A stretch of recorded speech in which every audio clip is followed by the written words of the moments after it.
Welcome to our community. Susie Thomas visiting with our friend Tammy Mackey-Schrum from Zoar Village, Zoar Historical Village. Am I saying it correct? Historic Zoar Village. Historic Zoar Village. Yes. And Tammy's been here a couple of times. Mm-hmm. You always have so much going on. Good morning, first of all. Yes, good morning to you. And what's happening now? Let's dig right in. We are full into the bicentennial year, and we are getting ready for Mayfest, sometimes pronounced MyFest because it's spelled M-A-I-F-E-S-T.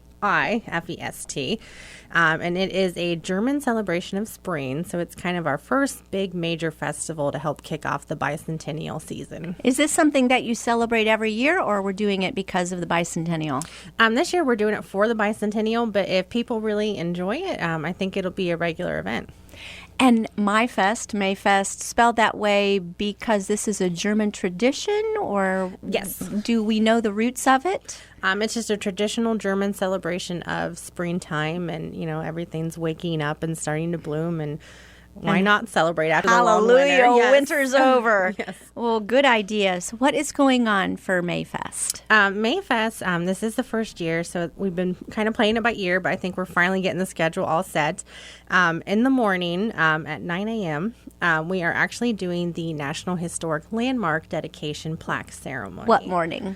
On May 20th. Okay. Yes. So the morning of May 20th, we are unveiling the plaque for our National Historic Landmark, which we achieved November of 2016. Oh, nice. And then immediately after that, at 10 a.m., we are opening the By Miller House, which has not been open since 2005.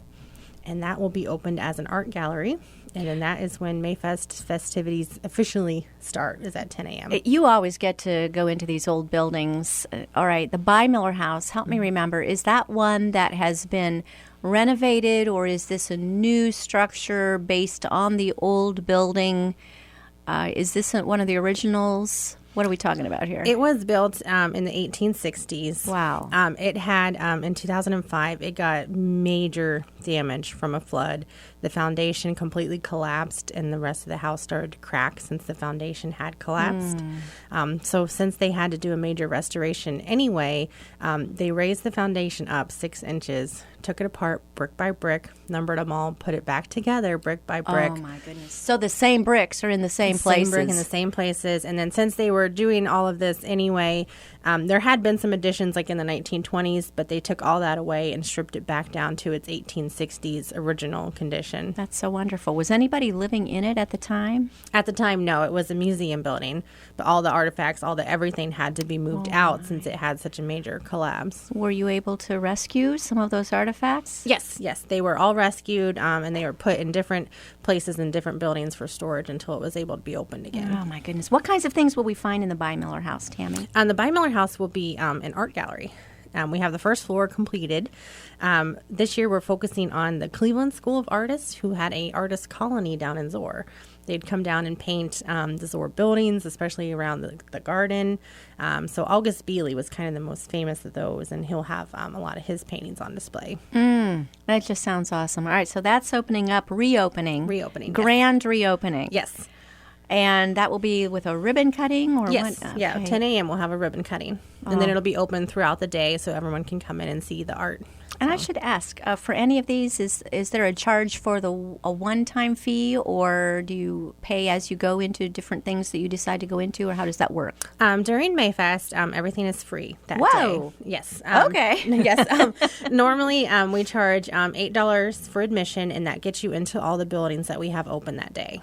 So come for Mayfest. Yes. May 20. How are you able to do that? Because this is a day that's going to bring more people than ever in, and you're going to say, no, we don't need any money. We've been looking for sponsors, so we've been taking in sponsors. We're hoping we get some donations that day. And then since it is like the National Historic Landmark and the dedication, we thought, we might get, some donations. And we have a couple food vendors, and they give us a little kickback from what they have going on. But do you have a historical society that people can join? We do. We have the Zoar Community Association that people are able to join and become a member. Well, I would think that. I mean, this just sounds like a wonderful bargain. First of all, yes. An opportunity to see these beautiful things, and maybe to participate more influentially. Yes. Is that a good way to say yes. it? Yeah, I think so. Yes. Awesome. All right. What else do we have going on May 20th? May 20th, we have German food. There's also going to be some German beer. Our special Zor wine will be on sale. The Plain Art Society will be there, and they are outdoor painters. So they'll be all around the garden painting. And then we'll have a couple easels set up for anybody else that wants to give it a go. They can give jump it a in try. and paint. Yes, you can try. Wow. What a good idea.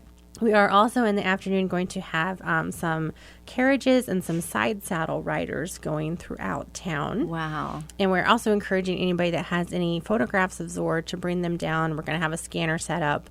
We're trying to build our photo collection. Oh, how beautiful. What food are you serving? There'll be brats and sauerkraut and pretzels and all that good German stuff. So You have to love your job. I do. I really do.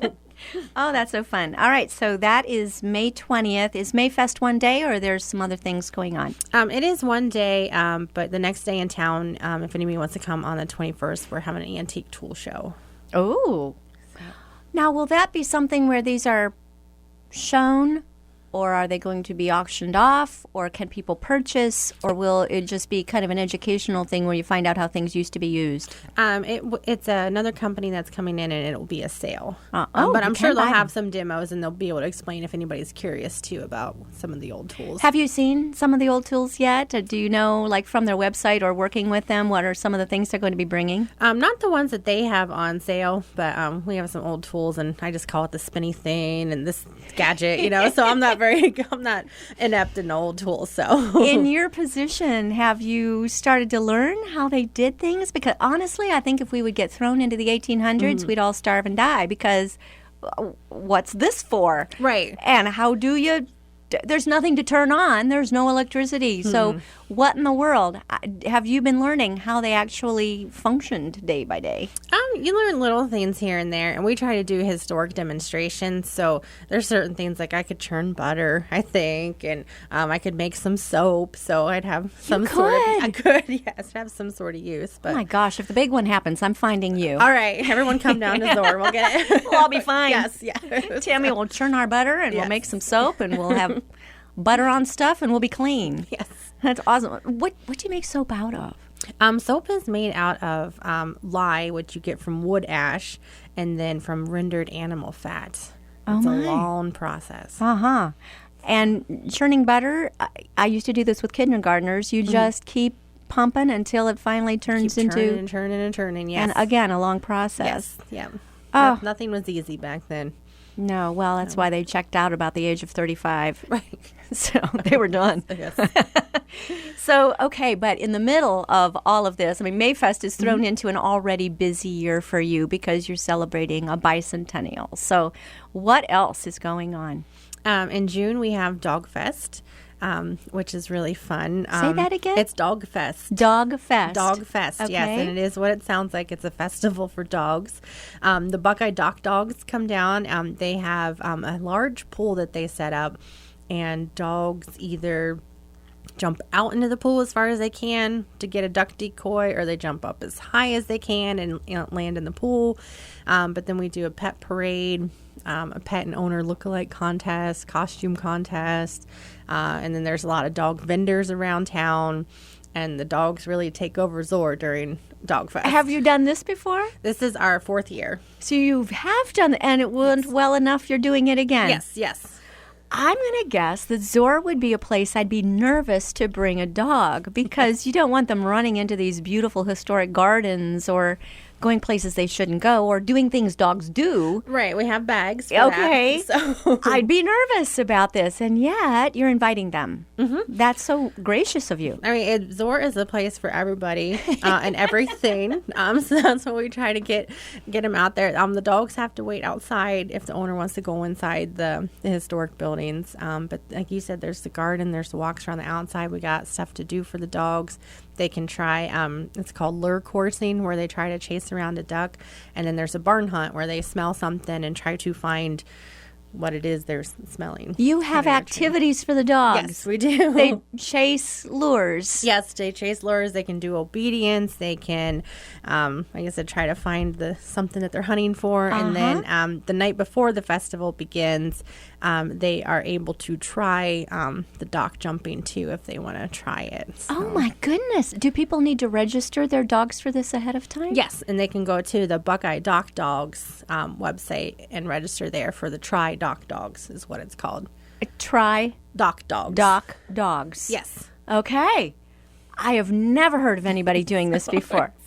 Deliberately. It's fun. And in our program, we're going to have breed bingo because you'd be amazed. You see every kind of dog and every mixture of every kind of dog. And I mean, they're little teeny tiny little teacup things to giant mastiffs and everything in between. And it's amazing to see all the different types. So all the other guests to Zor that day can be playing dog bingo. Yes. As you identify different breeds. Yes. Yep. Oh my goodness. You've thought of everything, I think, Tammy. Oh, that's so fun. Okay, that's in June. When in June? That is June 10th and June 11th. Okay. Bring your dogs to Zor, but sign them up first because they're going to have quite a day. Yes.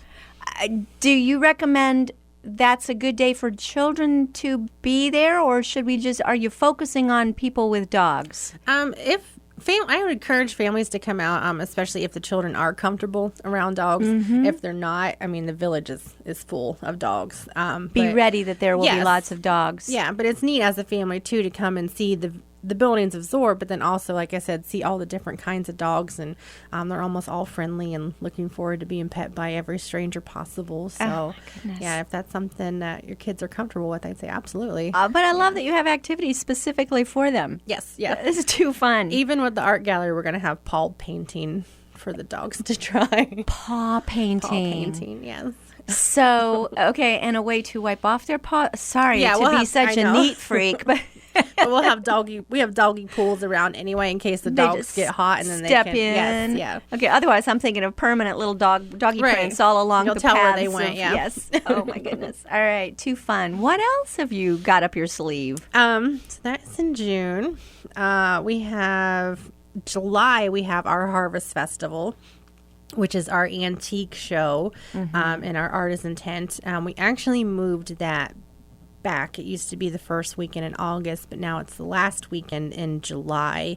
And we moved that. And this again is a sale like the antique tools? Yeah. We have, it's not just tools though. There's all sorts of antiques. We have some of the best antique dealers come out. And that's July 29 and July 30. Based on the past, what are the price ranges? It's different when you find something at a flea market and you find an antique at a flea market, or when people actually know what they've got on their hands is an antique and you're buying it at an antique show. Right. You can be talking about two different price ranges. So what in general are the price ranges for these types of antiques? These are real antiques, and so they are pricier. So I'd say $50 and above, but getting up into some pretty high prices. Depending on what you're looking for. Depending on what you're looking for. And then we have the artisan tent, which is the same way, which are new crafters, new artisans doing their crafts. And it just depends on what you are looking to buy. But then we have just crafters, too, that have some of the, the handmade soaps or the doilies that are priced cheaper. Zor, you do everything so well. I'm going to guess that these are kind of high-end crafts and high-end type antiques. Yes, they're all juried. It is all juried. Yes. Oh, that's a whole nother level. Oh, this is a must-see then. Based on the past, have you seen some things that you thought, oh my goodness, that's incredible? Yes, and some very unique things. And it's everything from furniture pieces to embroidery work. The artisans did some floor cloths, which were just remarkable. There's someone, I'm actually wearing them today, that does silversmithing, and he makes some of the stuff right there. Her earrings are beautiful, I just have to say. I'm just let everybody know, wearing some very beautiful earrings. And then you bought those there? I bought those there, yes. Oh, man. Yes. Okay, that is what date? It's in July? It is. It's a July 29 and July 30. So 2 days for that. Okay. Man, your moss is not going to grow on your Rolling Stone, Tammy. Absolutely not. So are we finished with the bicentennial at that point, or do we carry on? Oh, we keep going. Okay. So that's July. And then September, we do a Civil War reenactment every other year, and this is the year that it is on. And it is Ohio's largest Civil War reenactments. We usually get 1,500 to 2,000 reenactors. Wow. So, yes. We need to take a break, and then when we come back, I want to talk more about that. I just saw the clock. We really need to take a break. So thank you so much. We are visiting with Tammy Mackey-Schrum. She is from Historic Zoar Village, and we're going to take a short break. Please join us after these words. You're listening to Our Community.